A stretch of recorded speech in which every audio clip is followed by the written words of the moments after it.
बोलिए शंकर भगवान की जय, शिव महापुराण की जय हो।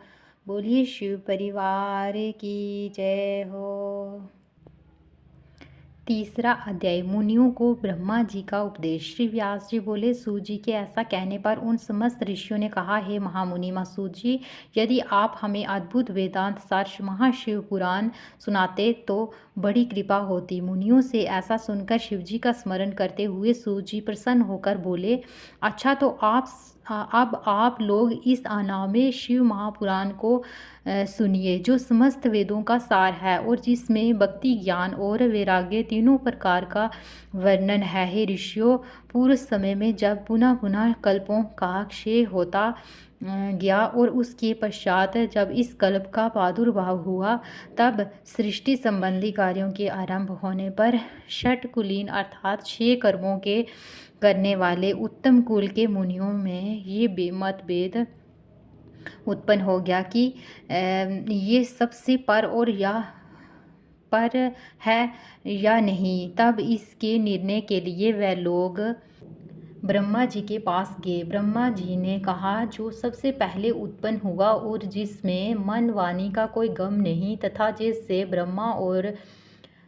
ब्रह्मा विष्णु रुद्र इंद्र आदि महाभूतों और इंद्रियों आदि से संयुक्त सारे जगत की उत्पत्ति होती है, वही सबसे पर है और वह सर्वज्ञ जगदीश्वर महादेव जी हैं, जो परम भक्ति से दिखाई पड़ते हैं, तथा रुद्र आदि सभी देवता जिनके दर्शनों की अभिलाषा रखते हैं। अधिक क्या कहूँ, शिवजी की भक्ति से संसार का जाल कट जाता है। उनमें प्रसाद से भक्ति और भक्ति से ही उनके प्रसाद की प्राप्ति होती है।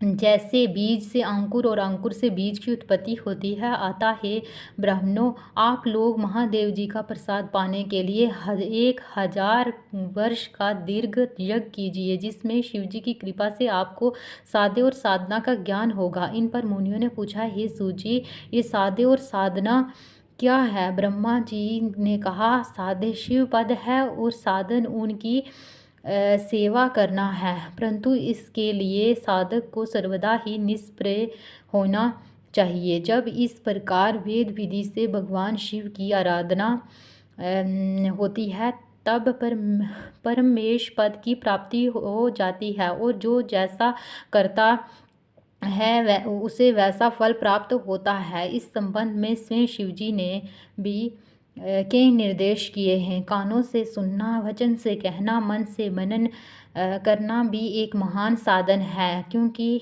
वह महेश्वर सर्वदा ही सुनने, कीर्तन करने और मनन करने योग्य हैं।